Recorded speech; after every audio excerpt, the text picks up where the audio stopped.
Olá, boa noite a todos e todas. Bem-vindo, bem-vinda. Mais um minicurso do Programa de Estudos Pós-Graduados em Literatura e Crítica Literária, da PUC São Paulo. Eu sou a professora Beth Cardoso. Estamos com uma programação para esse semestre bem intensa de minicursos, de lives, webinários, congressos, jornadas. E então estamos bem animadas aqui para ter essa troca com vocês. Essa é a minha primeira atividade do semestre online, e estou recebendo o Breno Fernandes, que eu tenho a alegria de supervisionar o doutorado dele, que é sobre esse tema, literatura e neocracias. O nome do nosso minicurso de hoje é Literatura e Neocracias, Genealogia e Análises da Criança e o Poder.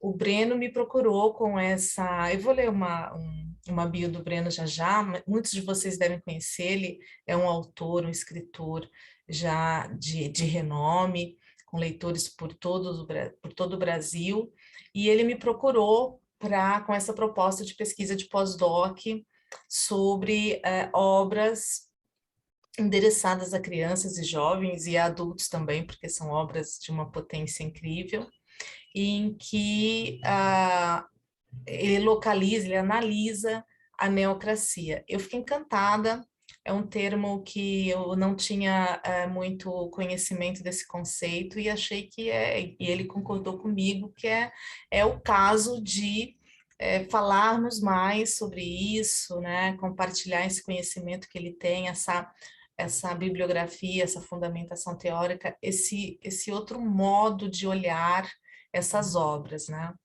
Então, este minicurso vai apresentar esse tema literário que ainda não recebeu a atenção merecida pela crítica, né, a neocracia, que é uma das formas pela qual a criança ganhou protagonismo na literatura, né?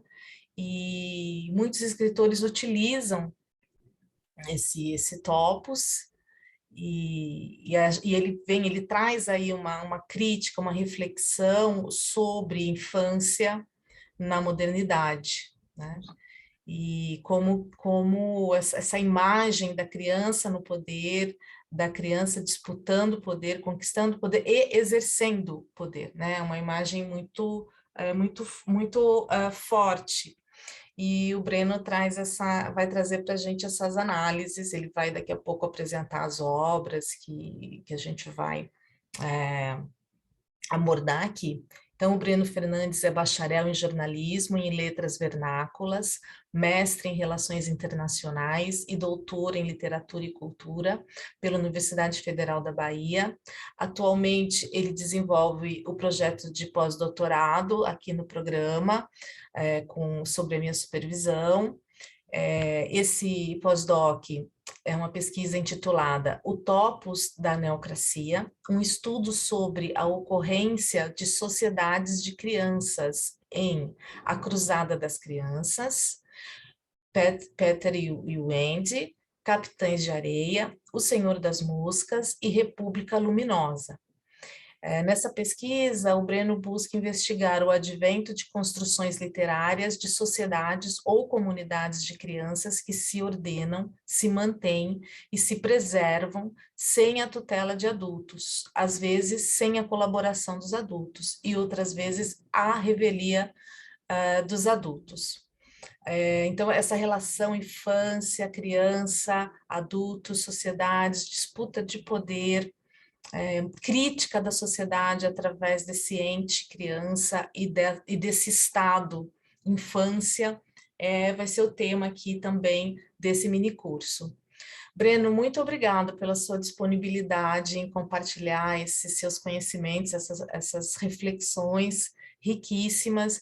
Estou bem animada para a gente ter essa troca aqui hoje. Bem-vindo, sua primeira também inserção oficial, né, no programa. Que bom, Breno, estou muito feliz de ter você com a gente, viu? Estou eu, professora. Muito obrigado pela apresentação e pela acolhida, né? Que foi assim, gente, né? Em 2022, você recebeu um e-mail de uma pessoa que você não conhece, não tem referência, encontrar ali algum estímulo para dar um voto de confiança, precisa ter um coração desse tamanho, assim. E a professora Beth me ajudou nessa transição, inclusive para uma pesquisa mais direcionada à crítica literária e aos temas literários, já que, como a minha biografia mostra, eu tenho uma carreira um pouco zigue-zagueante, mas, por outro lado, interdisciplinar, o que torna minha vontade de conectar temas como o que a gente vai ver aqui, né, o poder, a política, a infância e a literatura, uma vontade muito grande. Então, muito obrigado, e obrigado a todos que vieram aqui nessa noite, né, depois de uma longa jornada de trabalho, provavelmente, aprender aqui e escutar as primeiras impressões e os primeiros resultados dessa pesquisa que a gente começou há pouco tempo, mas que já me trouxe assim milhares de insights que eu quero compartilhar com vocês. Posso começar então? Vamos Por lá. favor, vamos lá. Eu vi que algumas pessoas têm dito aí nos comentários que estão com o áudio um pouco esquisito. Eu te ouço bem. Você me ouviu? Não, te ouvi bem também. Ah, eu também estou te Então, ouvindo bem. Breno, antes de você começar, uhum, eu só queria avisar para os participantes que teremos a lista de presença, ninguém precisa ficar tenso, preocupado com isso, podem aproveitar bem o curso, fazer suas anotações, que no devido momento o Ademir, que é também doutorando aqui do programa e que está me ajudando na transmissão, vai colocar a lista de presença no chat, tá bom? Vocês podem e devem, por favor, colocar comentários, perguntas, né, aqui no chat que eu vou passando para o Breno nas pausas que ele vai fazer. E se eu sentir aqui que o texto está precisando de uma colocação urgente, eu interrompo o Breno e passo aqui a posição que vocês possam estar colocando, tá bom? Breno, mas de toda forma fica combinado isso. A gente vai fazer aí um- um- uma vista das uhum, perguntas quando você achar que é a pausa, tá bom? Fora perfeito. isso, boa aula, bom curso para todos e todas. Obrigado, obrigado, professora. Deixa eu compartilhar aqui a minha tela, que vai ajudar a guiar as nossas reflexões. Vocês enxergam em modo apresentação a minha tela? Sim, perfeito. Ah, Sim, obrigado, gente. Então, bem-vindos ao mini curso Literatura e Neocracias, Genealogia e Análise da Criança e o Poder. O meu desafio ao longo da noite de hoje e na noite de sexta-feira vai ser fazer conexões de todos esses termos chaves para vocês, fazer com que vocês entendam o que eu vislumbrei e aonde estou querendo chegar. Volto a repetir que essa é uma pesquisa que começou esse ano, então é uma pesquisa ainda em andamento, e os resultados que eu trago aqui são aqueles que me pareceram os mais produtivos até então, não são de nenhuma maneira verdades fixadas, nem poderiam, né? A gente está trabalhando com cultura e com literatura, então, vocês vão ver aí aquilo que me parece, nesse momento, as melhores chaves para se conectar à literatura, neocracias, criança e poder. Como a professora mencionou, a minha pesquisa de pós-doutorado, ela é intitulada O Topos da Neocracia, um estudo sobre a ocorrência de sociedades de criança em 5 romances, 4 deles, né? A Cruzada das Crianças, o Peter e Wendy, Capitães da Areia e o Senhor das Moscas, são o que a gente pode considerar obras da literatura moderna, entendendo a literatura moderna como a modernidade, como esse período que vai ali da Belle Époque europeia até o maio de 68, que muitos consideram um ano marcante para o começo do que a gente hoje chama de pós-modernidade. E A República Luminosa, um livro de 2017, é a única obra, então, que entra nesse período e entra aí com a função de mostrar que esse topos que surge na modernidade de certa maneira, surge no sistema europeu literário, ele permanece até hoje. Aí temos as edições com as quais eu estou trabalhando, né? São obras que vêm do século XIX, do final do século XIX ao início do século XX, e algumas delas tiveram muitas edições, todas elas são publicadas no Brasil, tá? Foi um dos critérios que me fez fechar o corpus, e de alguma maneira, eu acho que eu estou com alguma coisa aberta, mas tudo bem. Então, essas obras são as edições com as quais eu estou trabalhando, e são talvez as mais recentes, se não me engano, ou algumas das mais recentes que a gente tem aqui no mercado brasileiro. E, para começar, eu queria mostrar mais ou menos como vai ser o nosso percurso. Eu dividi esse mini curso em 4 blocos, tá? Eu dividi em 4 perguntas chaves. E hoje, minha intenção, se o tempo der certo, se tudo correr com o tempo, a minha intenção é que a gente veja as 2 primeiras perguntas e as 2 primeiras respostas que eu elaborei. E na sexta-feira a gente continua. De alguma maneira, talvez vá parecer a vocês que as coisas não se amarram, que as coisas não estão fazendo sentido, mas eu peço que vocês tenham, diante dessas perguntas e dos temas que eu vou apresentar a vocês, aquela mesma fé que a gente tem no autor, quando a gente começa a ler um romance e começa a pensar para onde ele vai me levar. E quando a gente lê um romance, a gente tem certeza que o autor vai levar para a gente, vai saber amarrar tudo ao final. E essa é também a minha promessa a vocês, promessa de autor, já que também faz parte da minha vida ser autor, além de pesquisador. Então, vamos lá, gente. Topos. Essa vai ser a parte, talvez, que mais interesse àqueles que, porventura, são do âmbito da pesquisa da crítica literária.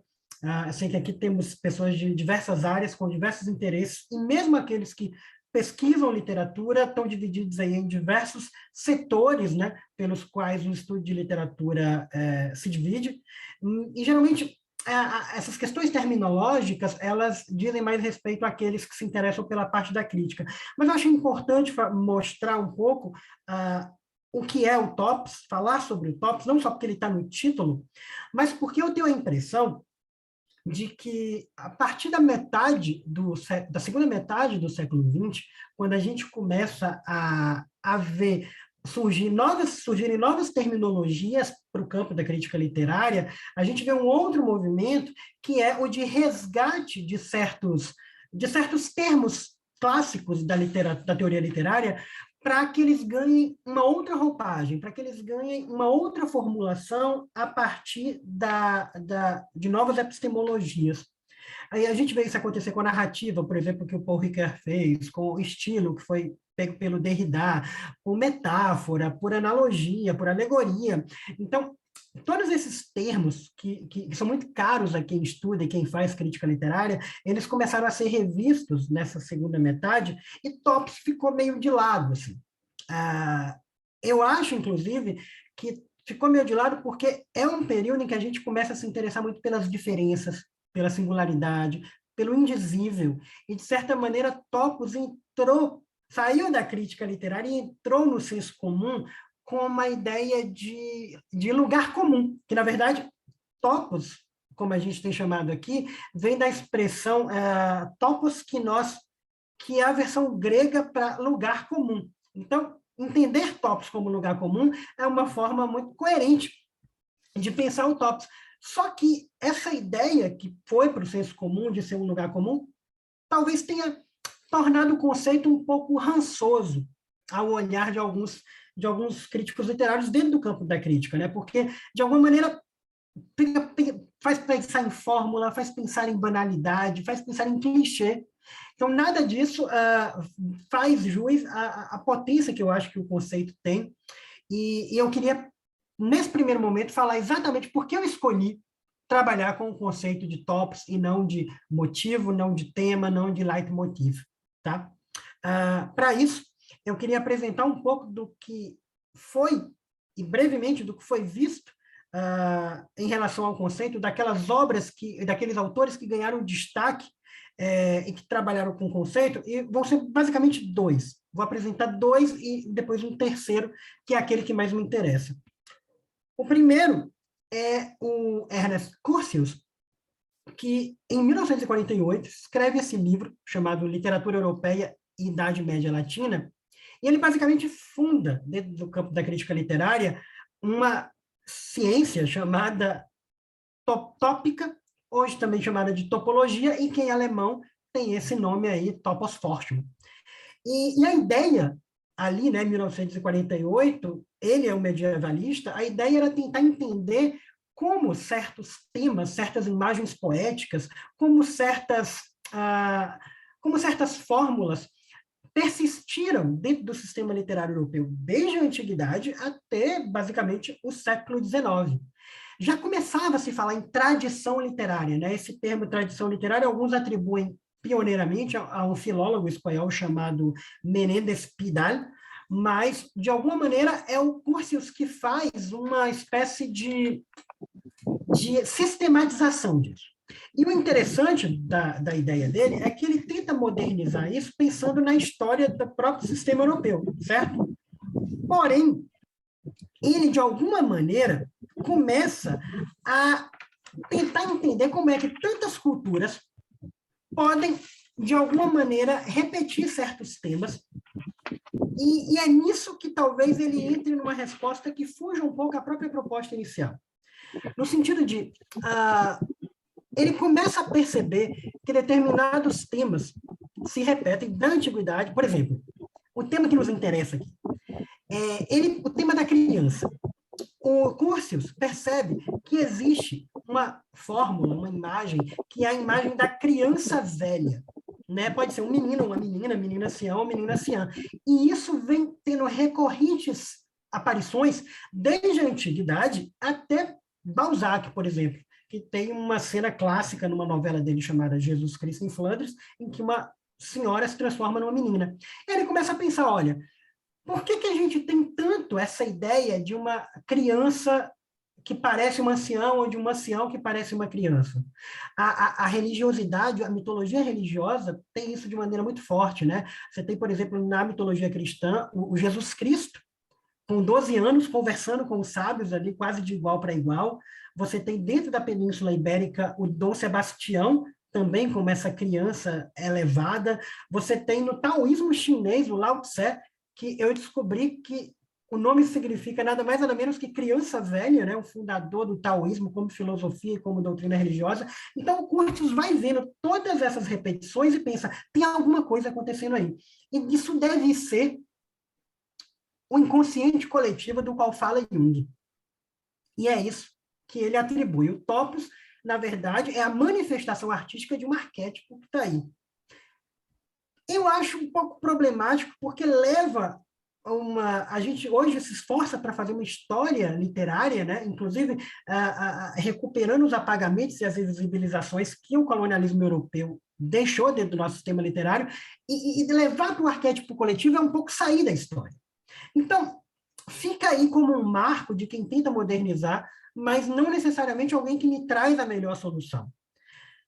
De outro lado, a gente teve o Bakhtin, que é um nome que eu imagino que vocês todos conheçam ou já tenham escutado alguma vez. O Bakhtin, ele tem um pensamento que foi seminal para diversos campos, né, semiótica, análise do discurso, filologia.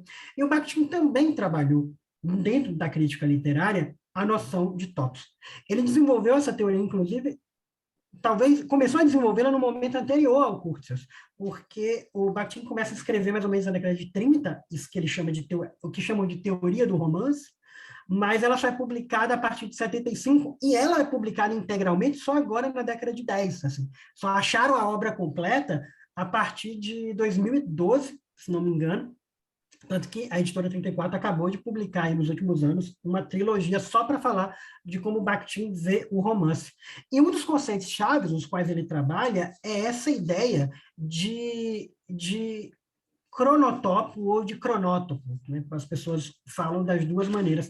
E é interessante que, enquanto o Curtius está pensando no arquétipo, é alguma coisa que está pairando aí no ar, o Bakhtin ele tem uma noção de cronótopo muito específica. Para ele, é um lugar real, um lugar concreto, tá?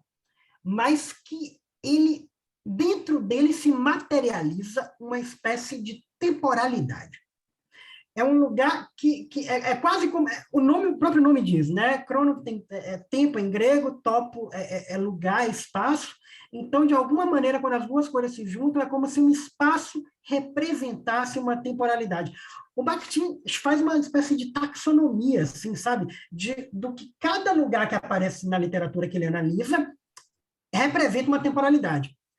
Por exemplo, ele vai falar do vilarejo.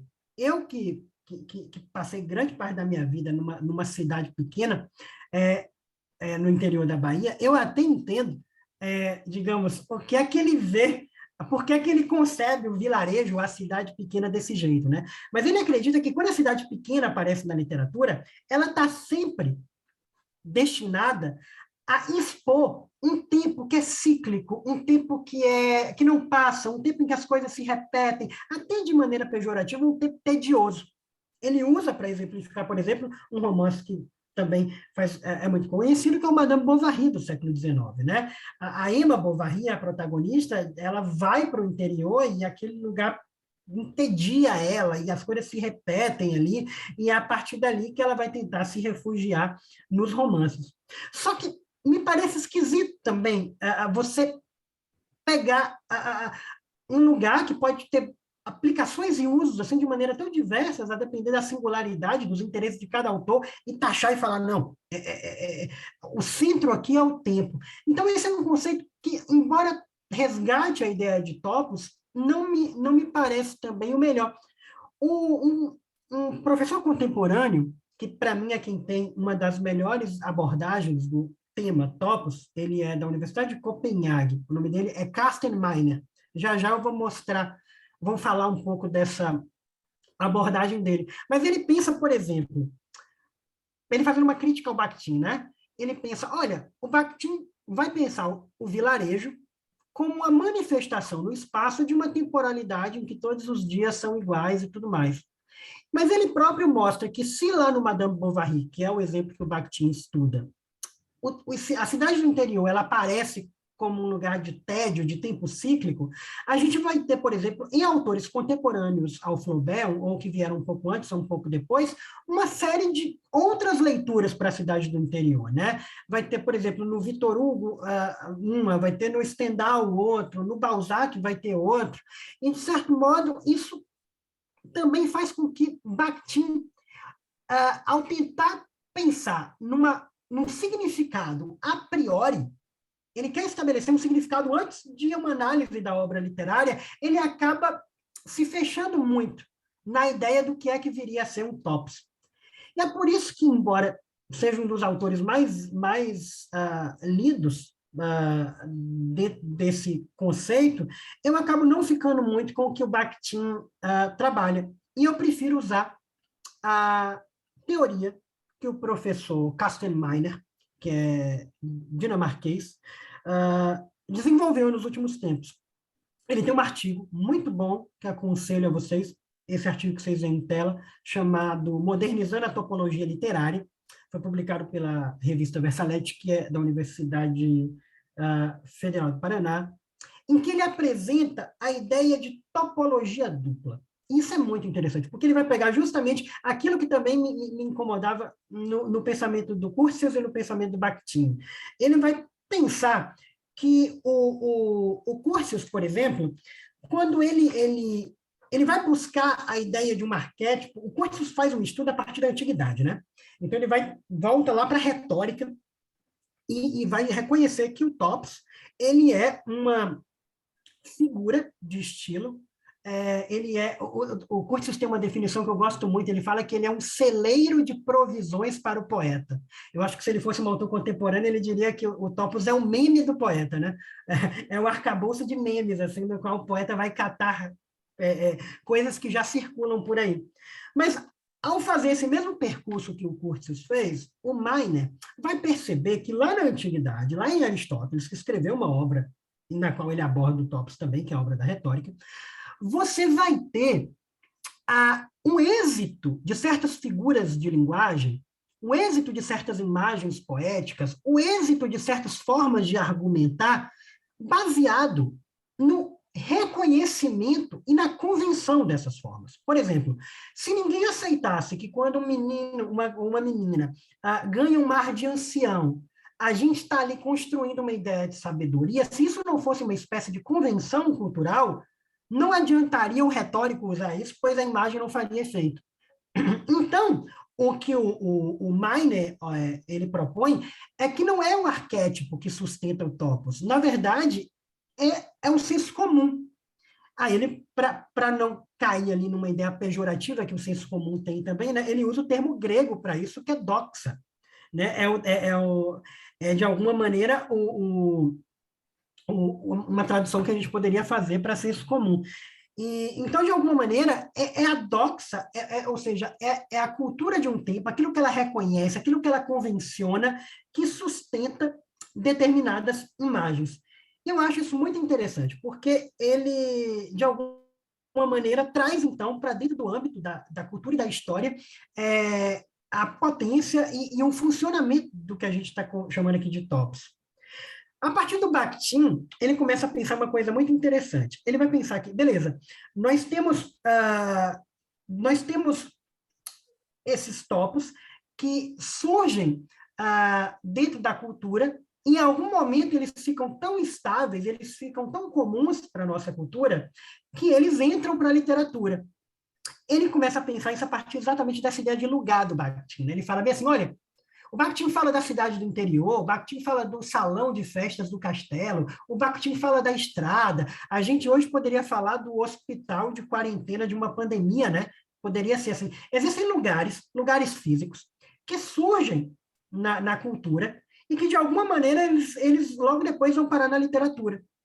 E aí, quando eles vão parar na literatura, eles, de alguma maneira, vão ganhando um tratamento que não é aquele tratamento que eles têm na nossa vida cotidiana. Dentro da literatura, eles ganham uma espécie de autonomia da cultura para que eles possam ser outras coisas.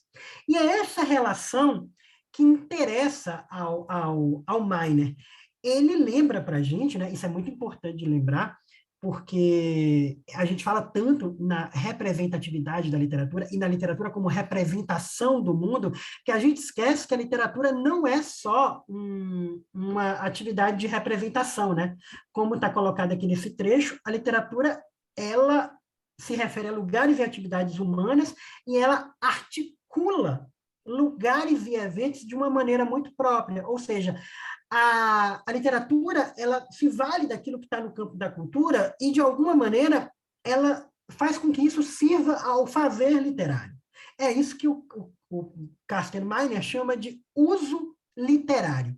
E aí ele está pensando aqui com o Bakhtin, tá? O Bakhtin vai falar que o topos é um lugar de fato, ele vai começar a pensar, beleza, vamos pensar aí num lugar como a carruagem. A carruagem é um lugar físico, né, como o Bakhtin queria, e eu vou ler aqui para vocês essa análise que ele pensa da carruagem como topos, que eu acho muito bom. Ele vai dizer o seguinte: a carruagem se torna um objeto histórico bem difundido na Europa durante o século XVII, quando deixa de ser um objeto exclusivamente usado pela nobreza e passa a ser cobiçado também por uma burguesia com ambições sociais. Ela ainda se torna um meio de transporte democrático nas cidades onde ela pode ser alugada, como um táxi nos dias de hoje, ou empregada como uma parte do sistema de transporte público, como os ônibus do dia de hoje. E também funciona como um veículo de transporte intermunicipal na medida, por exemplo, que os serviços postais aceitam.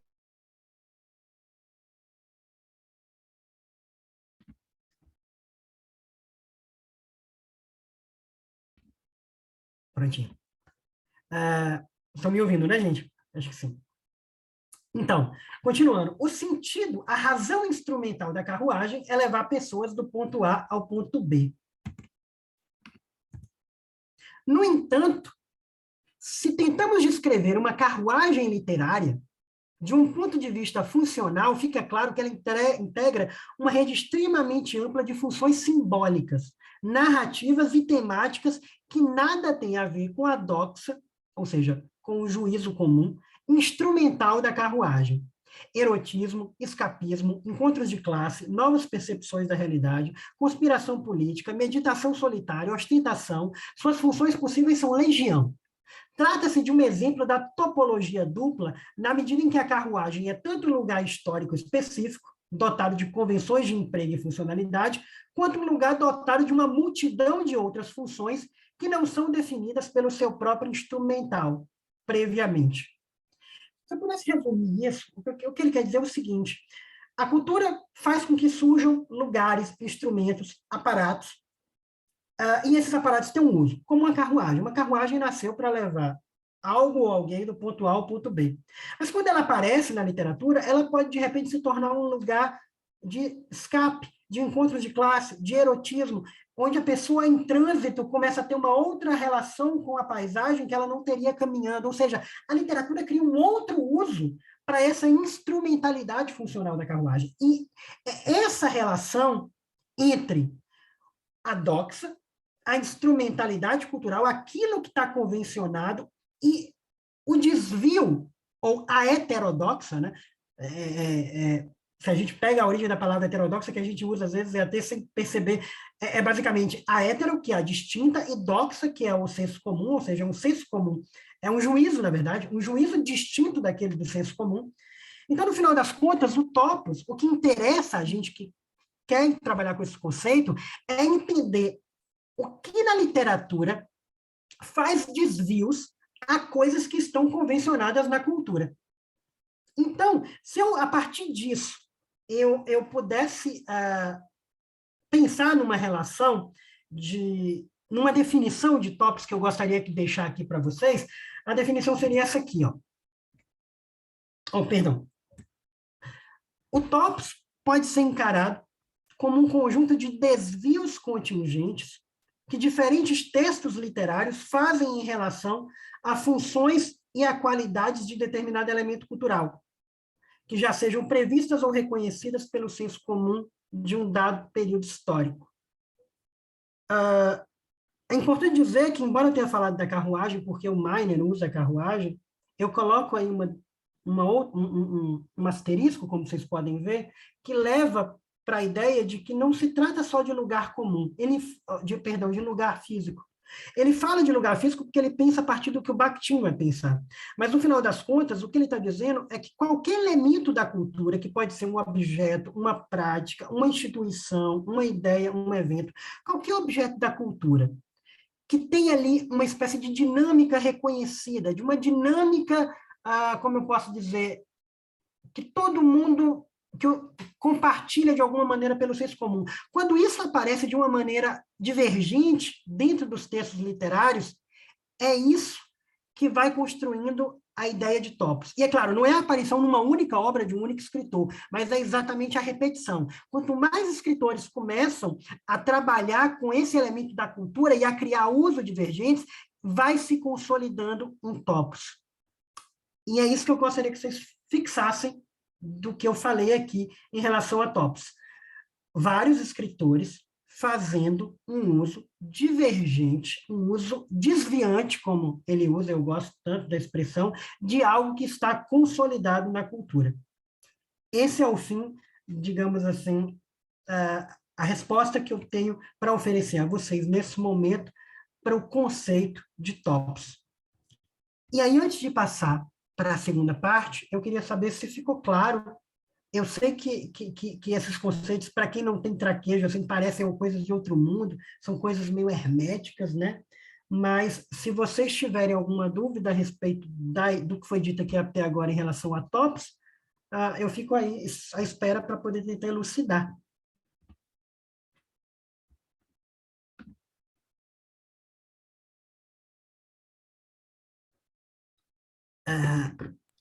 Não, Breno, sem perguntas, só pedindo Alguns comentários. referência do texto, mas aí acho que no final você vai dar toda, né, vai ter uma tela aí com as referências, não é? Isso, e também posso depois deixar um link para poder compartilhar todo esse PowerPoint aqui, para vocês poderem ver com mais calma, né? Que a ideia aqui é que a ideia aqui é simplesmente fazer com que algumas ideias vão ganhando, assim, uma espécie de muleta visual, né? É sempre bom. Inclusive, vocês viram que eu botei as fotinhas dos autores aí, porque eu acho importante a gente lembrar que tem gente por trás da teoria, né? Muito homem, como vocês viram, muita gente branca, porque esse tema acaba que começa sempre, de alguma maneira, no sistema europeu literário, então, nomes aí não muito fáceis de se pronunciar vão aparecendo, mas é esse o motivo pelo qual essas figuras aí vão aparecendo junto com os textos. Então é isso, ficamos com essa ideia, tá combinado? Topos é a repetição de usos divergentes ou desviantes ou heterodoxos de um certo elemento da cultura, que pode ser tanto algo físico quanto algo imaterial, algo simbólico, sendo que esse desvio ele cria um caminho ou outro para aquilo que o senso comum está acostumado a pensar. O meu projeto se chama Topos da Neocracia. Vamos lá, então. Topos, a gente entendeu o que é, vamos ver o que é neocracia, então.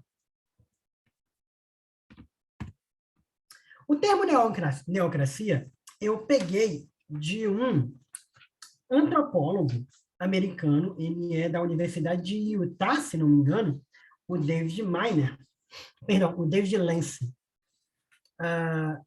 Ele escreve esse livro em 2008, e esse livro é muito interessante. Esse livro se chama Antropologia da Criança, e aí tem umas palavras que são meio esquisitas, assim, querubins, propriedades e changelings. Changelings é uma palavra que eu não saberia traduzir, porque changelings é um nome folclórico, do folclore ocidental, que diz respeito a bebês ou a crianças, geralmente crianças feias, que são substituídas pelas crianças originais por fadas ou por trolls. Então, é uma espécie de duplo, mas vamos usar aí o termo em inglês, changelings. E o David Lance, embora ele seja um homem branco dos Estados Unidos, ele tem a percepção de que dentro do próprio ambiente dele, as pessoas não percebem que as pesquisas que vão sendo feitas fora do campo da antropologia, nos outros campos, ele é um antropólogo da infância, né? Então, ele busca essas interconexões com outros campos e ele percebe que, cada vez mais, ele vai encontrando textos que trazem uma única definição do que é ser criança e do que é a infância. E ele começa a perceber que, para ele, cujo trabalho é fazer estudos comparados de cultura, tem certos campos que fazem assertivas muito taxativas a respeito do que é ser criança e do que é a infância, e não percebem que estão falando de um modelo de criança, de um modelo de infância, que é aquele que foi desenvolvido no Ocidente. E aí, o livro dele é, na verdade, uma crítica a essa espécie de cegueira em relação à história da própria criança no Ocidente, né? E ele vai, para provocar, ele vai dizer que as culturas do Ocidente, que ele diz, inclusive, que são o pior subgrupo para fazer qualquer tipo de assertiva sobre o Homo sapiens, as culturas do Ocidente, elas teriam criado uma espécie de regime que difere de tudo que ele viu dentro do campo da antropologia até então. Ele diz que em diversas culturas, a gente tem o que poderia se chamar, em diversas culturas, em diversas épocas, a gente tem o que poderia se chamar de gerontocracia, né? Que são sociedades nas quais os nichos, os setores, os grupos sociais, as categorias sociais de maior prestígio, e aquelas para as quais, de alguma maneira, a ordem social está construída, são os idosos, são os anciões, são os ancestrais. E, de alguma maneira, a cultura ocidental moderna criou o que ele vai chamar de neontocracia, ou neocracia, que eu prefiro a tradução porque eu acho mais eufônica.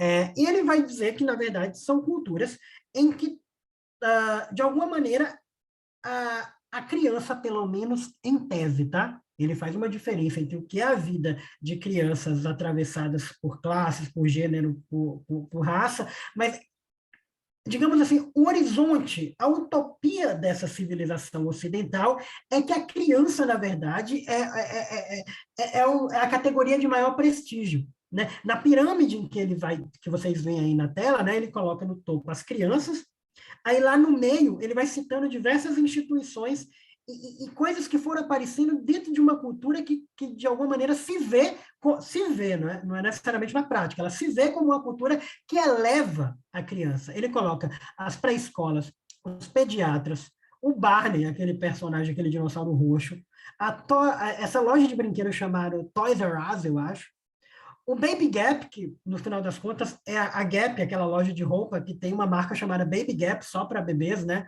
O Dr. Spock, que é um autor que escreve sobre a psicologia dos bebês, a medicina neonatal, as babás, essa empresa que eu nem conhecia, chamada Gerber's Playgrounds. Sabe esses playgrounds que a gente costuma ver em parquinhos de classe média, assim, ou de escolas privadas, que são esses parquinhos pequenos e coloridos, com uma escorregadeira, uma casinha, um trepa-trepa, uma coisa assim? Aparentemente foi a Gerber's que inventou esse modelo assim, de parquinhos por larga escala. Então, de alguma maneira, o David Lance, ele faz essa provocação, tá? Olha, as sociedades ocidentais, a imagem narcísica que elas fazem de si próprias são de crianças que colocam, olha, que ato falho bonito, são de pessoas que colocam as crianças acima de tudo. E aí ele dá o nome disso de uma neontocracia. Se a gente for dividir ali, né, na etimologia da palavra, neo é geralmente um adjetivo, neo significa novo, né, e onto é ser, ou criatura, e cracia é governo. Então, a tradução mais correta deveria ser neontocracia. Só que, como eu disse, a vida não precisa só de rigor, precisa de um pouco de poesia também, né? E eu achei o termo assim tão ruim no ouvido, e eu preferi neocracia. E não só por isso, tá? Não só porque ele é mais eufônico, mas também porque, em língua portuguesa, né, como os dois já são elementos compositivos de palavras da língua portuguesa, o neo, na maneira em que ele se aproxima do novo, ele flerta com uma nova compreensão do novo como jovem, né? A gente fala hoje no novinho, na novinha, e existe essa compreensão de que um substantivo que é meio adjetivo ali define uma determinada faixa etária, um determinado grupo etário, mas, no final das contas, eu escolhi também falar em neocracia porque eu acho que apaga, e isso vai ficar mais claro lá nos dois próximos blocos que a gente vai ver na sexta, mas apaga um pouco a ideia a rigor, apaga um pouco a ideia de um ser que é novo, assim, apaga, ele mostra e apaga a criança, entende? De alguma maneira, ao pé da letra, neocracia seria só um novo governo. Então, ao pé da letra, eu não estou falando nem de adultos, nem de crianças, mas existe ali um traço de sentido que conecta o nome neo à criança. Se eu fosse definir neocracia para vocês, que é esse conceito que eu pego da antropologia do Lance e vou tentar aplicar dentro do campo literário, eu vou considerar isso que o Lance falou. Perdão, alguém está com o microfone aberto, gente. Vocês podem ver se dá para fechar? Obrigado, rolou. Muito gentil. Então, o Lance pega esse conceito de neocracia e coloca para pensar justamente a cultura ocidental e o campo da antropologia. E eu quis trazer ele para o campo literário, porque ele me pareceu assim, interessante, ele é um conceito que tem alguma potência, a meu ver. Só que o Lance fala que o Ocidente gosta de se ver como uma neocracia, né? Ele não necessariamente, as crianças não mandam, na real, mas, no final das contas, os adultos têm a ideia de que tudo que eles fazem é pelo futuro das próximas gerações. E, nesse sentido, eu comecei a pensar, e o que seria, então, uma neocracia real? Né? Uma neocracia real é um lugar onde as crianças têm algum poder de agência sobre as decisões relativas ao bem comum. E foi aí que eu comecei a pensar, bom, se isso não existe dentro da cultura ocidental, parece existir dentro da literatura ocidental. E aí que eu penso, olha, é um nome perfeito para se dar a essas construções literárias, a essas sociedades ou comunidades de crianças que se ordenam, que conseguem não só sobreviver, como viver de uma maneira ordenada, sem tutela de adultos, às vezes sem colaboração de adultos, e às vezes até a revelia dos adultos, né? No sentido de que os adultos são os inimigos e não querem que essas neocracias, essas comunidades de crianças vicejem. Eu comecei a pensar que o nome se encaixa perfeitamente para um fenômeno que a gente começa a enxergar na literatura moderna. Mas, veja, eu estou falando aqui da neocracia como uma construção literária e uma construção que tem a ver com crianças, certo? Lembram lá lembram que quando eu conceituei topos, eu falei que o topos é uma construção literária que desvia de algo que está convencionado na sociedade? Então, antes de eu falar o que é que está convencionado em relação à criança e à sociedade, que é o que vai ficar para a nossa conversa de sexta-feira, tá? Eu queria falar da história da criança dentro da literatura ocidental e depois da literatura que é a base da literatura pós-colonial, né, em que a gente vive hoje. Mas eu queria chamar a atenção para isso, né? Eu queria primeiro mostrar ali como a criança vai aparecendo dentro da literatura, dentro do campo literário, dentro da ficção literária, das narrativas, para depois, especificamente, discutir essa questão do desvio e da convenção que as neocracias revelam. E agora vem uma parte que foi muito interessante pesquisar, né? Porque a gente tem essa tendência, todos nós, de tomar aquilo que a gente aprende e apreende ao longo do nosso percurso de vida, aquilo que está naturalizado já no momento em que a gente nasce, cresce e vai entender o mundo, como algo que talvez tenha estado sempre aí. E eu, por exemplo, eu não sei vocês, mas eu nunca imaginei que houve um momento da literatura em que não apareciam crianças nas narrativas literárias, né? Foi bastante surpreendente descobrir isso.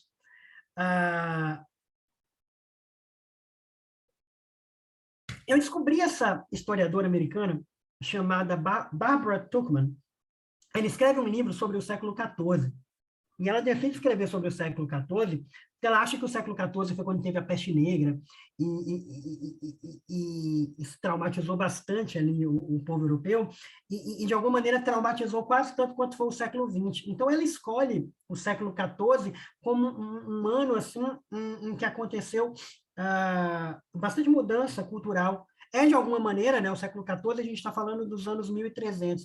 De certa maneira, também quando começa o Renascimento, né? Logo numa espécie de revitalização da vida depois do trauma da peste negra.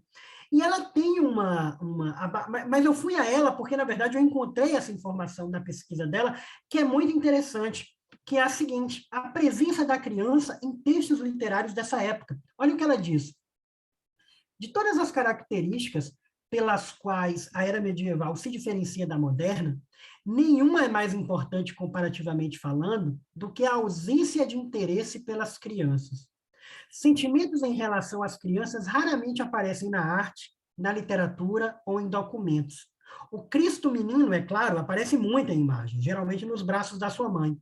Mas antes de meados do século XIV, a forma como ela o segura é quase sempre rígida, longe de seu corpo. A mãe mantém um ar distante, mesmo quando está amamentando. Para poder ilustrar exatamente o que ela está apontando, eu trouxe aqui algumas obras do início do século XIV e ali do século XIII. E realmente, né, você tem essa arte gótica, essa arte católica, que é o que vicejava na Europa, e olha como primeiro, parecem saídas daquela página chamada Bebês Feios da Renascença, né, que é uma página da internet, assim, e que mostra como havia uma dificuldade dos artistas de desenhar crianças na sua dimensão biofísica, assim, as crianças parecem pequenos adultos, assim. O terceiro, por exemplo, apresenta uma calvície, como vocês podem ver, mas, de todo modo, o que interessa aqui é mostrar como as mães seguram de fato os bebês de uma maneira muito rígida, muito formal, assim, muito dura, e nem olham para eles. Tirando a do meio, as duas outras figuras estão olhando para as mães, mas as mães olham para a gente, assim. Isso é século XIII e início do século XIV, que é quando ela prevê algumas mudanças aí, inclusive na relação com a criança. E olha o que acontece 100 anos depois. Olha a diferença. Você já tem figuras de bebês mais parecidas com crianças, e você tem um toque, que a gente pode dizer que é um toque mais maternal, e um olhar dessas mães também para essas crianças, né? Assim, tem 100 anos de diferença, de alguma maneira, de uma forma para outra, e parece, assim, de fato, duas realidades muito distintas. E o que a Bárbara vai apontar, ela infelizmente não traz assim exemplos tão, ela fala mais da pintura, né, que eu acho que de alguma maneira tem realmente essa capacidade de nos mostrar mais ou menos uma, pelo menos, se não a realidade cultural, porque também é de se desconfiar, né? A gente está trabalhando aqui com a ideia de topos como desvio, do uso artístico como um desvio do convencional. Então, é de se desconfiar se o que a gente vê na arte não é, na verdade, um desvio daquilo que está na realidade, não necessariamente a representação. Mas, de alguma maneira, quando ela vai falar da literatura em específico, ela faz esse comentário que eu achei muito chocante, de alguma maneira, que é, na literatura, o papel principal das crianças do século medieval, né, ainda antes do século XIV, na literatura, o papel principal das crianças era morrer, geralmente afogadas, enforcadas ou abandonadas numa floresta por ordem de algum rei temeroso de profecias ou de algum marido louco, a fim de testar a resiliência de sua esposa. As mulheres, aliás, raramente apareciam como mães. De tudo que eu pude rastrear em relação ao que veio depois daquele topos da criança anciã da antiguidade, caí nisso aí como uma das coisas que mais me chamaram a atenção, onde a criança aparece ali basicamente como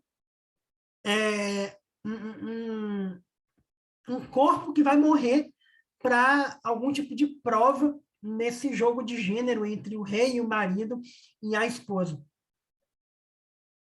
De alguma maneira, isso só vai começar a mudar a partir da Revolução Francesa. A Revolução Francesa é quando, de alguma maneira, os preceitos absolutistas, eles caem em desuso, você começa a ter o valor burguês na Europa, a burguesia e o modo de ver, e o modo de criar família, e o modo de dividir gêneros da burguesia emergindo ali na Europa, e a Isabel Lopes Coelho, que publicou esse livro recente, que é a tese dela de doutorado, ela aponta que a partir de 1789, você começa a encontrar a criança em narrativas europeias. Só que é uma criança que está ali cumprindo o papel de base da família. Já que dentro da família burguesa, a criança tem um papel ali de núcleo de coesão, de imã entre todas as partes, ela aparece basicamente como uma metonímia da família. A criança ainda não aparece como um sujeito, indivíduo, autônomo, de alguma maneira, essa ideia assim, de um elemento de um corpo orgânico que é a família. Segundo a Isabel Lopes Coelho, a criança e o jovem, né, eles, então, vivem esse longo ocaso aí na história da literatura que começa a ser construída ali a partir do Ocidente, e é só na segunda metade do século XIX, de fato, que você vai ver surgirem romances em que esse jovem e essa criança se tornam protagonistas, e também leitores, né? Nesse momento, assim, a coisa já nasce junta. A criança ganha protagonismo na literatura no momento em que a criança também vai se tornando leitora. Embora nem toda obra seja, do ponto de vista do mercado, destinada a esse público leitor, os dois fenômenos acontecem paralelos. E, segundo a Isabel Lopes Coelho, seriam essas duas figuras aí, o Victor Hugo e o Charles Dickens, aqueles que primeiro trouxeram as crianças como indivíduos, na cultura literária europeia, né? Ela cita diretamente Os Miseráveis, né? Tem lá a figura da Cosette, né? Que é aquela garotinha que o Jean Valjean vai, de alguma maneira, criar. E o Dickens tem o Oliver Twist, que é a famosa história de um órfão. De alguma maneira, ele também trabalha muito a ideia dos órfãos, né? O David Copperfield também é a história de um órfão, que depois acaba virando um burguês típico. E o interessante dessas obras que trazem para uma literatura lida por adultos, tá? Predominantemente por adultos, ou de alguma maneira lidas, pensadas no adulto como leitor modelo, talvez, o interessante é que são elas que vão dar protagonismo à criança e como ela... E dentro de um projeto específico, tá?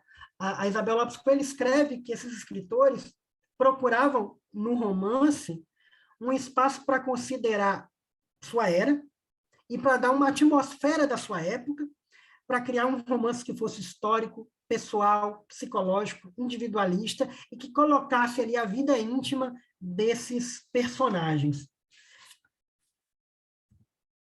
Ela continua. É nesse contexto de ambientação e de caracterização de personagem que surgem as primeiras protagonistas crianças dos romances, figuras outrora ignoradas das narrativas. O papel que, em princípio, lhes cabe, aí ela está falando, sobretudo, de autores aí que vão na mesma esteira do Victor Hugo e do Charles Dickens, é especialmente de órfãos, é o de marginalizadas em uma sociedade indiferente às suas condições de abandono e de miséria. Só que, a partir da segunda metade do século XIX, a Isabel Lopes Coelho diz que vão surgir textos narrativos em que a criança ela deixa de ser vista só como essa vítima da sociedade e passa a ser vista como um ente humano, alguém que tem a sua própria temporalidade, que tem o seu próprio espaço, que tem o seu universo que lhe é muito próprio. E é por isso que ela considera que, a partir de 1850, a gente poderia falar de uma literatura infanto-juvenil, de uma literatura voltada para a infância e até de um mercado literário.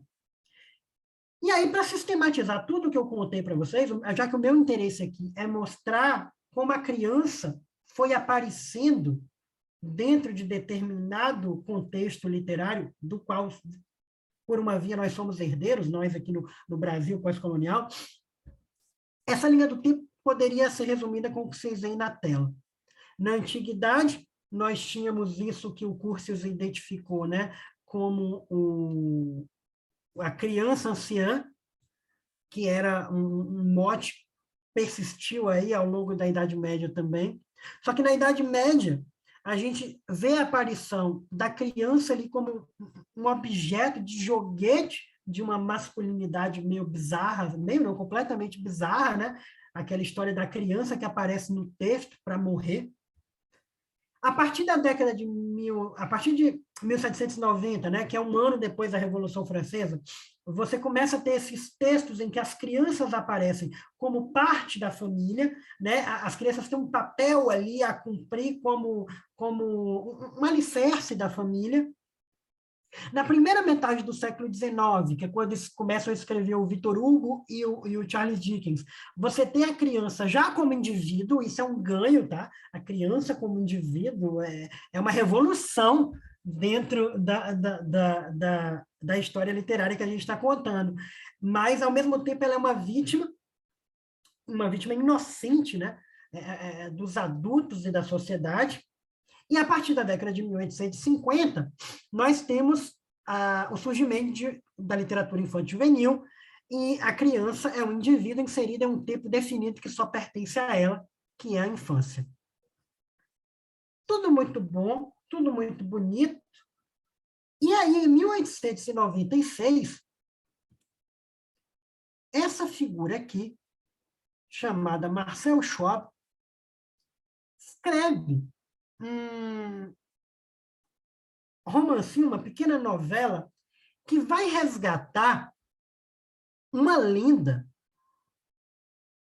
muito curiosa, e que é uma das poucas histórias de comunidades de crianças, uma das poucas não, perdão, é a única que eu encontrei pré-modernidade. Até então, eu tive a oportunidade de conversar com alguns pesquisadores, sobretudo aqui na Bahia, né? Nós temos muitos pesquisadores que vão trabalhar com países da costa ocidental africana, por causa da influência da cultura aqui. Temos também alguns pesquisadores que trabalham com os povos ameríndios do Brasil, e a todos eu perguntei se eles, em algum momento, se cruzaram com histórias em que se falava de um grupo de crianças que meio que vai agir sem tutela de adultos, né? Seja em alguma história de alguma cultura africana ou de algum dos povos brasileiros, dos povos autóctones brasileiros. E é curioso, assim, nenhum deles me falou, olha, Breno, não posso garantir que não tenha, só que eu não conheço. E é muito curioso, porque são pessoas que se dedicam a pesquisar, né, essas culturas há algum tempo. E o fato de nada vir à mente de uma maneira rápida já é sintomático, né, de que se houver, não é algo que está tão difundido assim. Na Europa é a mesma coisa. Só existe uma história que eu consegui encontrar que é relativamente conhecida, que é a tal da Cruzada das Crianças. Existe uma representação dela, tá aí do século XIX, para vocês verem. A lenda é mais ou menos o seguinte: dizem que em 1212,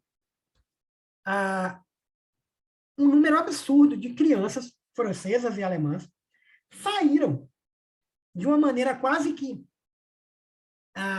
convocada, assim, saíram pelas estradas dispostas a irem até Jerusalém, porque elas queriam resgatar a cidade sagrada. E poucos anos depois, já começou uma confusão que esse historiador aqui, que escreveu um livro inteiro sobre o assunto, chamado Gary Dixon, ele disse que essa confusão, ela é tão essa história ela é tão intrincada que não dá para saber se é um mito ou se é uma história. Se é parte da história mesmo. Então, ele criou, né? Ele criou, não, acho que não é dele, mas ele traz esse conceito de mystery. A palavra é meio mito, meio história, assim, né? Meio fato, meio história. Mas o que ele diz é que, assim, o livro inteiro, eu fui lendo o livro, né, pensando, ok, cadê a parte que é verdade? Assim, aí tem um negócio que ele fala, mas fulano contradisse aqui, fulano é outra fonte. O fato é que ninguém sabe.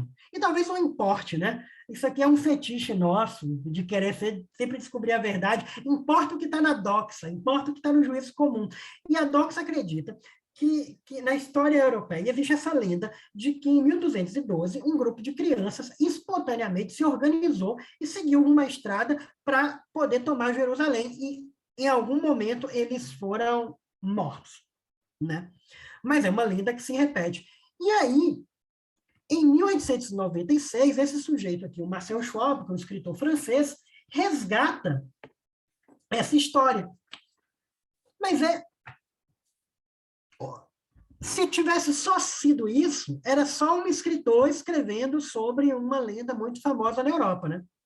Só que aí, alguns anos depois, esse escocês aí, que dizem que era um sujeitinho não muito agradável, e era um workaholic, assim, escreve uma história sobre um garoto chamado Peter Pan, que mora num lugar que meio que existe nas mentes das crianças, mas também tem uma correspondência na vida real, e comanda um grupo de garotos chamado Garotos Perdidos, e lá ninguém cresce, e lá eles vivem sozinhos, como crianças, e os únicos adultos são os inimigos, os índios peles vermelhas e os piratas comandados pelo Capitão Gancho. Isso não muito tempo depois, né? Menos de 20 anos depois do Marcel Schwab resgatar essa lenda das crianças cruzadas. Beleza, se fosse só isso, eu pensei, seriam 2 escritores que usaram aí a sua imaginação para pensar crianças se organizando sozinhos. Só que aí, 20 anos depois, um conterrâneo meu aqui, acho que vocês não conhecem ele não, Ele não é muito conhecido, não, mas, né, depois eu conto um pouco mais sobre ele. Ele me escreve uma história sobre um grupo de garotos de rua, alguns órfãos, alguns que fogem de casa por uma coisa meio dixoniana, assim, né? Uma coisa meio Victor Hugo, mas coloca aqui nas ruas da Bahia de alguma maneira, todas as vezes em que eles são tentados a voltar para casa ou são tentados de alguma maneira, serem adotados, até por pessoas que querem ajudá-los de fato, eles meio que rechaçam e falam, não, minha fidelidade é o meu grupo, minha fidelidade é ao Capitães da Areia. Esse livro, inclusive, não sei se vocês sabem, mas ele saiu em 37, né? Jorge estava ali no vigor dos 20 anos, era o 6º romance dele, assim, escrito nesse período, e o livro saiu em setembro, se não me engano, em novembro, não, em outubro, o livro é queimado.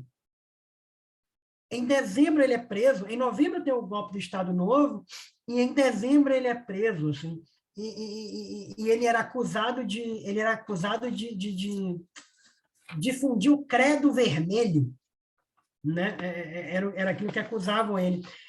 Curiosamente, esse livro, não sei se vocês... Circulou essa notícia pela internet recentemente aí, esse livro, quando ele virou um filme na década de 70, ele virou uma sensação na União Soviética, a ponto que os jovens emulavam o comportamento dos capitães de areia.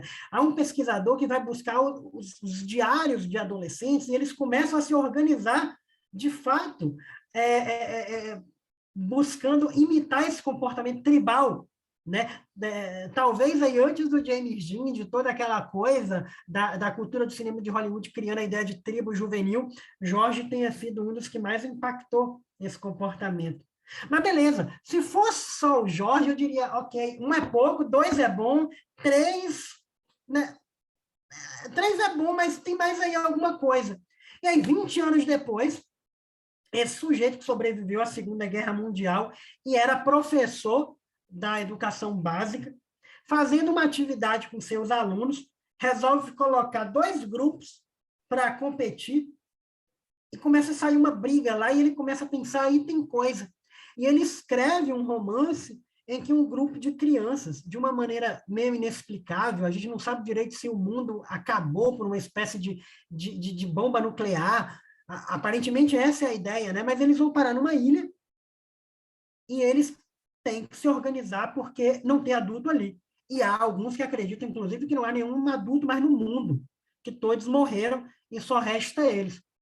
Aí eu comecei a pensar, não, aí tem coisa, né? Você tem uma mesma ideia, que são crianças se organizando,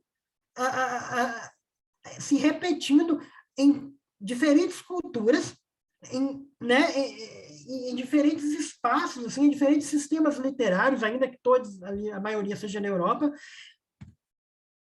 E isso vai acontecendo até hoje. Em 2017, o Andrés Barba, que é um desses escritores do século XXI, né? O escritor do século XXI, ele faz letras, e ele já começa a trabalhar dentro do mercado literário, e ele segue, assim, ele um autor muito jovem, assim, tem 40 e poucos anos, e tem uma obra vasta, assim, e em 2017 ele escreve uma história, mais ou menos, de um grupo de crianças que essa a gente vai analisar, porque essa particular. Agora, deixando o crítico de lado e falando do fã de literatura, essa é a minha obra preferida, tá?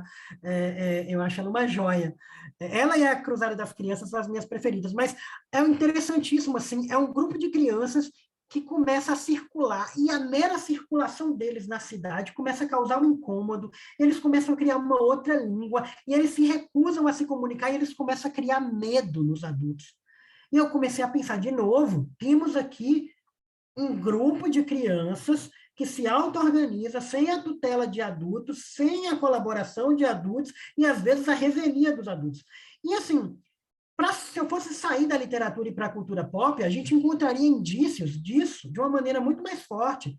Esse é um livro, por exemplo, que eu não estudei, esse que vocês estão vendo no lado esquerdo de vocês, porque ele não foi traduzido. Mas, em 1975, o Outi Nelson escreve uma história de um belo dia, uma garota acorda e algumas crianças acordam e não tem mais nenhum adulto na cidade, não tem mais nenhum adulto no mundo. Todos sumiram.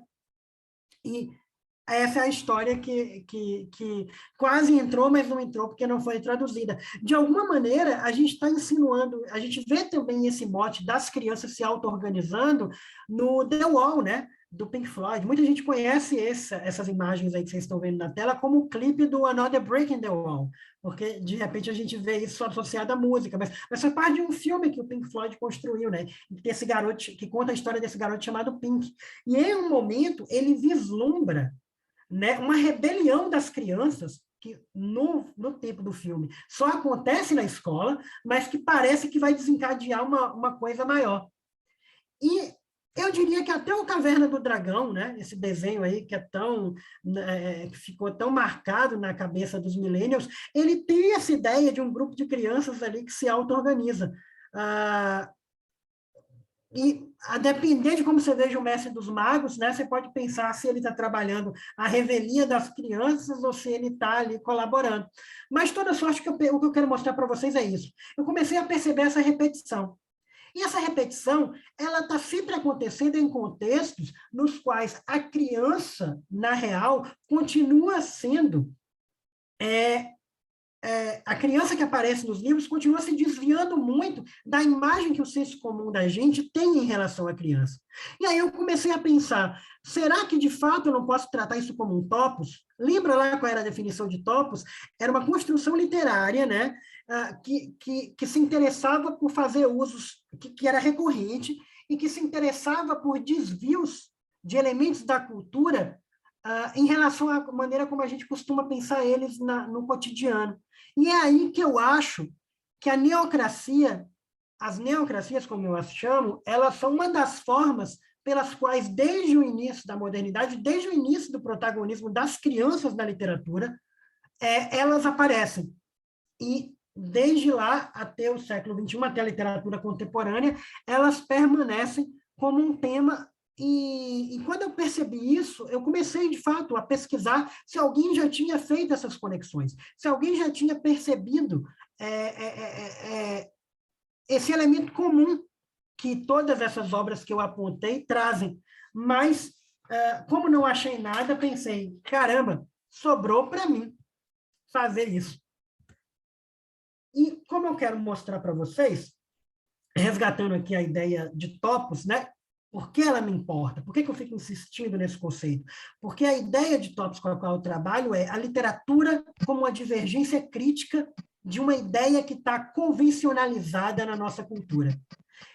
E, obviamente, eu estou falando de crianças. Para eu poder saber como essa literatura de neocracias cria esse desvio, como ela produz essa divergência, eu preciso entender melhor como é que a criança foi convencionalizada, foi, de alguma maneira, transformada em algo, uma ideia, em um conceito que todo mundo hoje trata como natural, porque todo mundo aqui, alguma vez na vida, já deve ter falado, coisa de criança é com a certeza de que aquilo é uma verdade eterna. Mas isso é uma coisa que eu vou deixar para sexta-feira, porque eu não quero cansar vocês. Eu sei que é muita informação, mas quando um tema é novo, né, quando a gente encontra alguma coisa assim que nos parece que ainda não foi muito comentada, o trabalho de construção teórica é pegar um pedacinho ali, pegar um pedacinho acolá e tentar costurar. Eu espero que hoje, né, se eu fiz isso, então acho que eu cumpri minha função. Eu tenha deixado claro o que eu estou chamando de neocracias, eu tenha deixado claro o momento em que elas aparecem dentro dessa história literária que eu conto, eu tenho deixado claro a dimensão que eu acho que tem, porque ela permeia algumas décadas e algumas culturas nacionais, e eu espero que eu tenha deixado claro por que me interessa falar em topos, e não em tema, e não em mote literário. Se eu conseguir fazer isso, cumpri o meu dever por hoje. Se eu não conseguir, nós ainda temos alguns minutinhos para que eu tente conseguir. Eu acho que você conseguiu maravilhosamente, muito claro seu raciocínio, o modo como você foi construindo e apresentando esses dois conceitos que são fundamentais para as análises que virão, né, das obras e da construção da sua pesquisa. Até onde eu acompanhei aqui, eu não vi exatamente perguntas, mas as pessoas dialogando com você, elogiando muito e dialogando, né?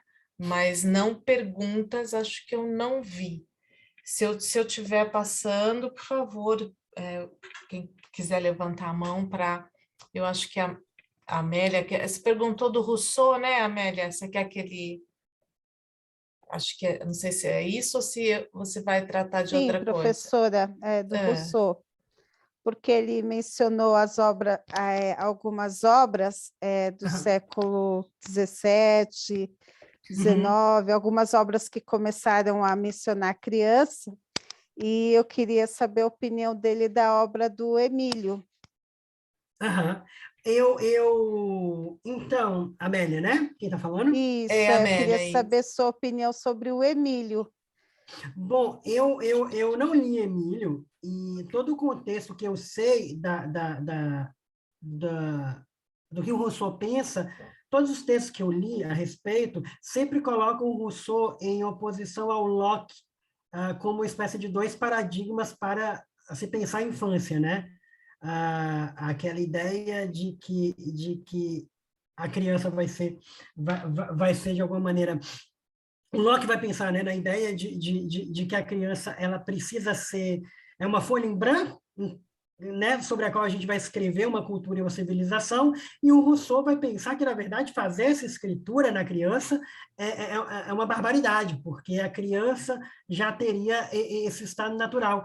E até onde eu entendo, essa discussão entre Locke e Rousseau, ela vai servir de modelo e de interesse, sobretudo, para a criação de uma pedagogia ali entre o século XVIII e o século XIX. Então, tudo que eu poderia falar em relação a Rousseau nesse sentido é de como ele entra como um desses pilares que vai justificar determinada abordagem da educação, mas não em específico em relação a Emília. Eu vou ficar te devendo essa e prometo que no segundo minicurso eu vou trazer aqui para você, tá bom?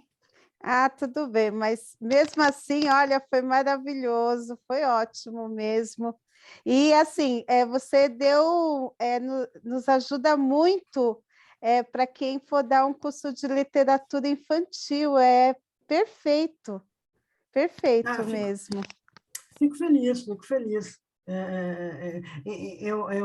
Eu acho que, e acredito que a professora Beth compartilha isso comigo, assim, são histórias que a gente precisa unificar de alguma maneira, né? Então, já passa da hora de unificar uma história de literatura que ignora a literatura infantil ou que pensa ela como uma história que é quase à parte. E o que me interessa no tema das neocracias, de alguma maneira, é porque permite fazer esse cruzamento entre uma literatura dita de adultos e uma literatura que vai ganhando relevância e aparecendo a partir da segunda metade do século XIX, Amélia. Verdade, Breno, interessante esse aspecto que a sua pesquisa traz, né, de não falar de uma literatura para crianças, né, mas de uma literatura sobre... Onde a criança está, onde né? a criança está, né, para além de estar lendo, né, como é que ela é configurada ali. Eu acho que a Isabela quer fazer uma pergunta, é isso, Isabela? Olá, Breno, tudo bom? Voltei. Oi, tudo bom, querido? Vai. Tá me reconhecendo, lembrando de mim? Fiquei implicada com o Lence desde aquele dia lá no grupo de pesquisa e aí hoje você apresentou Explica do grupo, fala também, né? Por favor. Tá, eu sou Isabela Silveira, eu sou doutoranda em Cultura e Sociedade na UFBA e pesquiso sobre infância e apagamentos nas políticas culturais de equipamentos culturais. Eu sou de Cultura e Sociedade, venho das artes, blá. E faço parte de um grupo de pesquisa da UFBA e da UFRB, que é a Universidade do Recôncavo da Bahia, que pesquisa criação para crianças. Chama CRICA, e Breno esteve com a gente lá semana passada, retrasada, sei lá, discutindo algumas coisas, né? e trouxe um pouco dessa temática, fiquei interessada, vi um mini curso, cá estou. É uma pergunta rápida, porque a gente vai ter que conversar mais, assim, Breno. Eu comecei aquele dia, mas aí hoje você apresentou um gráfico, eu fiquei mais implicada, mais implicando com ele, na verdade. Implicada nele, não, implicando com ele. No que o Lance sustenta essa afirmação dele? Aquela ali, de onde é que ele tira aquilo? É de uma impressão, de um achismo, de dados, Ele está confrontando muito, se não me engano, o campo behaviorista que tem nos Estados Unidos. Um estudo, um foco em que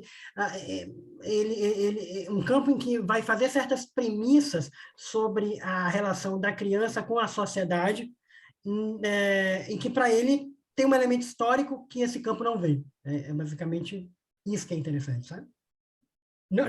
Eu não concordo com tudo que ele diz, mas eu acho que ele, pelo menos, teve esse cuidado de apontar que há ali um apagamento em relação a uma história, que é a mesma, que, de alguma maneira, eu tenho uma influência muito grande dos estudos culturais, né?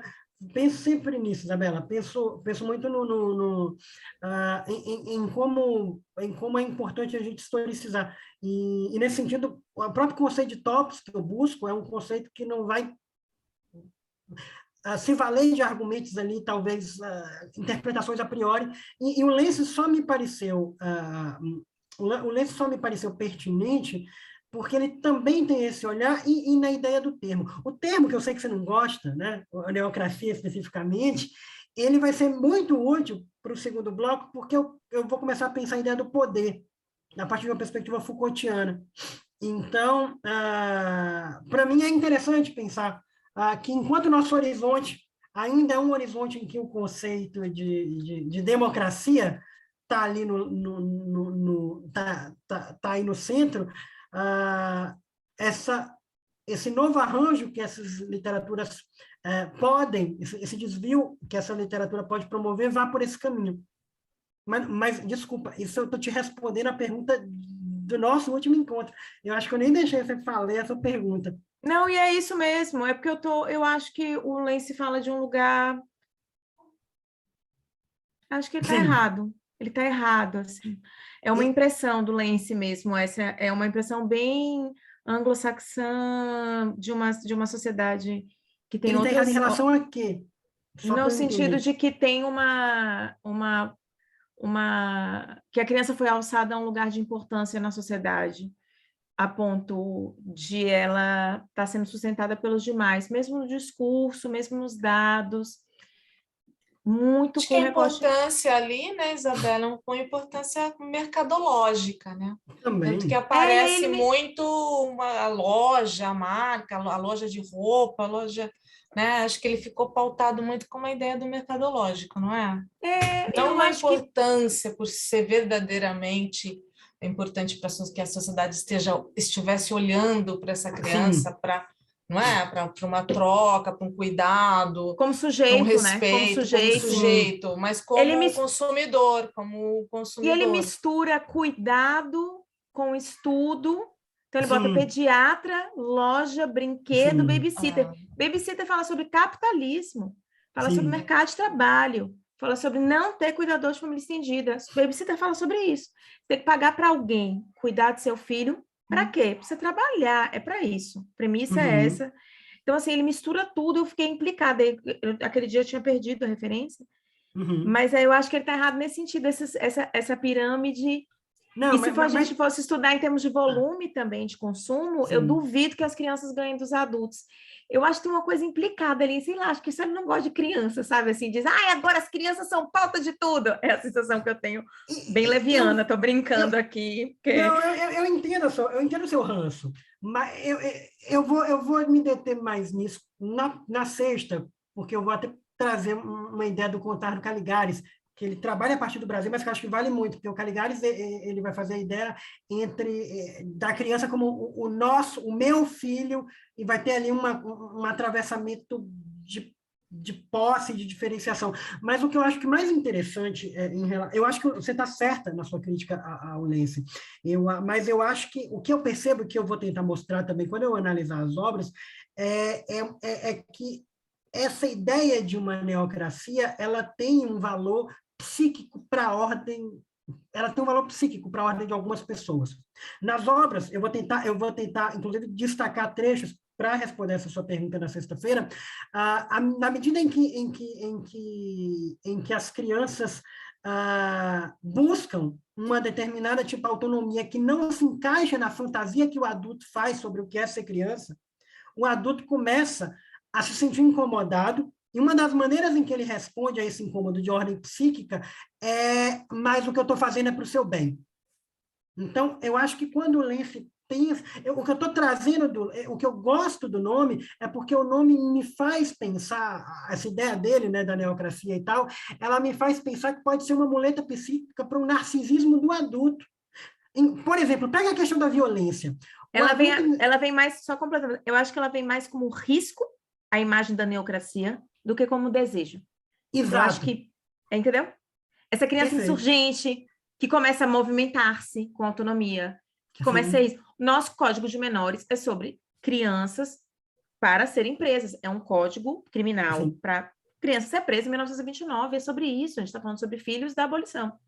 Mas lembre-se que a gente, do ponto de vista psicanalítico, a gente nem sempre quer o que a gente deseja, né? Desejar implica num risco. Então, essa relação entre desejo e risco, ela caminha junta. É isso que eu estou assim, Breno, massa. Um minutinho, Breno. Muito obrigada, viu, Breno? Mas a gente vai discutir, eu vou te chamar, a gente vai conversar no e-mail, porque eu vou te mandar umas coisas, porque isso precisa estar na minha tese. Eu estou construindo o segundo capítulo defendendo que tem um apagamento, se tem alguém, ou outros teóricos dizendo que tem, na verdade, uma reificação da infância, precisa entrar, né? O direito ao contraditório. Oi, obrigada, querida. Oi, Breno, desculpa, a gente pode parar de compartilhar a tela para ver todo mundo? Isso que eu ia pedir. É que tá... maravilha. Estava intenso, não queria interromper. Prontinho. Isso. Professora, você ia fazer uma colocação? Não, eu ia pedir isso para parar de compartilhar, porque estava estranho acompanhar a discussão com a tela. Com essa tela na frente. Eu tenho umas questões, Breno, mas eu acho que fica para a semana que vem. Queria que você... Eu já anuncio, aí você... Sexta. Retoma, sexta que vem. Sexta agora, depois de amanhã, né? Fiquei pensando, né? A gente tem conversado muito, tenho lido com você essas questões, e justamente o convite para você ministrar esse minicurso é justamente a ideia de ampliar, né? De trazer mais pessoas, de levar esse conhecimento para mais pessoas e de trazer mais pessoas para trocar conosco, com você, né? Para pôr esses conceitos para circular, porque isso também enriquece, com certeza, a sua pesquisa, né? Mas eu fiquei pensando um pouco na relação da criança com o louco, sabe? Desde que a gente começa essa conversa, o louco na literatura, a criança na literatura, enquanto tem esse lado de a configuração de um ente de sabedoria, de uma inteligência, de uma sensibilidade outra, né? Tem esse Quixote, se a gente for pensar em Quixote, mas tem também essa imagem de uma debilidade, né? Tanto desse ser criança quanto da sociedade que a abriga. Então, queria que se você pensou sobre isso, se esses textos também tratam desse outro desse outro momento aí, desse outro personagem que é o louco. Outra questão que fiquei pensando na sua fala é essa imagem da criança exercendo o poder. O que isso nos diz sobre a sociedade onde essa obra está inserida? É uma sociedade enfraquecida, falida, ou é uma sociedade aberta e desejosa de mudança? ou os dois, né? Porque pode ser as duas coisas, né? Talvez da nossa perspectiva aqui de século XX, com tudo que a gente já tem de reflexão na pedagogia, na psicologia, né, na própria literatura, a gente associa muito criança a um fenômeno de mudança no sentido positivo, mas nesses livros mais antigos, como é que essa criança vem configurada, né? Né? Como que esses autores vão estabelecer aí uma crítica à sociedade e as relações de poder que essa sociedade está estabelecendo, né? E um outro pensamento aqui que me ocorreu foi quando você diz as crianças, né? É muito amplo, né? E como é que é essa criança nessa virada do século XIX para o XX? São crianças mini-adultos, né? Travestidas, né? O que está mesmo em questão ali é infância, ou é só uma projeção, né, de um adulto em outro lugar? E também do gênero, mais meninos do que meninas, né? Essa criança, ela acaba aí tendo um perfil, né? Meninos de classe média, branco, que também você depois, na sexta, definisse um pouco mais que criança é essa que a gente está falando aqui quando diz criança, né? Perfeito, professor. Na verdade, as 3 respostas estão preparadas para sexta-feira, de fato. A gente combinou, né? Exatamente, exatamente. Mas a única que eu acho que eu gostaria de destacar para hoje, assim, que é importante, é a noção de poder que eu vou apresentar é a noção de poder em Foucault. E que não é uma noção de tomada de poder da maneira em que a gente pode pensar de uma maneira militante, né? Mas o poder como uma espécie de permissividade, uma espécie de liberdade, uma espécie de autonomia, uma espécie de desvinculação em relação a políticas de Estado ou aos ditames do outro. Então, em alguns casos, e talvez em todos os casos desses livros, o poder que essas crianças querem, ele tem muito a ver com o poder, por exemplo, o poder de circulação, né? O poder de ser as crianças burguesas, né? As crianças de classe média, que são crianças trancadas em casa. A casa, ela ganha para a criança burguesa, vou entrar em mais detalhes na sexta, assim, como a casa se torna esse espaço, assim, uma prisão, de alguma maneira, né? Ao mesmo tempo em que, para a criança que não dispõe de casa, como os Capitães de Areia, por exemplo, né? A gente fala uma criança de rua, mas nem a rua é livre, na real, para esses... Não lugar, né? Uma criança que não tem lugar. E às vezes a gente pensa, né? Olha, essas crianças, elas são livres para circular, e na verdade uma das dificuldades dos Capitães de Areia é circular. Eles não podem circular pelo Corredor da Vitória, pela Graça, pelos lugares em que esses corpos não são bem-vindos, assim. Então, mesmo as crianças, nesse sentido, com esse atravessamento de classe, para ficar só num exemplo, crianças de distintas classes buscam uma mesma liberdade, assim, não uma mesma liberdade, mas uma liberdade que converge, né? Uma liberdade de circulação. Uma sair da casa, o outro poder usufruir da cidade. Então, a minha ideia de poder, ela está muito ligada a essas ideias de não necessariamente a etapa final, que seria o poder de decidir sobre o bem comum, né? Mas seria o poder de estar, né? Essa ideia novos baianos, jogando meu corpo no mundo, né? E para você poder fazer parte da vida comum, o seu corpo precisa estar ali, né? Talvez seja, de alguma maneira, o ponto básico que conecta essas obras todas, com exceção do Peter e o Andy. Mas é engraçado porque o Peter Pan ele se sente tão traído pelos adultos que ele funda um novo espaço, né? É tipo assim, olha, já que eu vou fundar um novo espaço e aqui adulto não tem vez. Assim. Então, até de uma maneira, o Peter seria, na verdade, a solução mais radical, né, para isso. Fundar um novo espaço, assim, onde adultos não circulam. Então, de alguma maneira, esse é o único ponto que eu vou responder, e as próximas, eu prometo, sexta-feira, apontar a relação com o louco, não esqueçam, gente, isso é muito importante mesmo, a relação com o louco e também as questões do que a gente está falando quando fala de criança, né? Porque não são corpos sem cor, sem gênero, né? Sem um status social. Então, essas duas coisas ficam para a próxima. Muito bom, empolgante demais a sua pesquisa, a sua fala, todos os aspectos envolvidos nesses dois elementos, criança, infância e literatura, 3 elementos, né? Porque a literatura aí também vai trazer um desdobramento estético, poético, que nos interessa bastante. Breno, agradeço muito por hoje, sexta-feira a gente está de volta, agradeço também a participação de todos e todas. Sexta-feira estamos aqui esperando vocês novamente. Ademir, acho que a gente pode parar de gravar. Obrigada também, Ademir. Obrigado, Ademir. Obrigado a todos, gente. Até sexta. Até.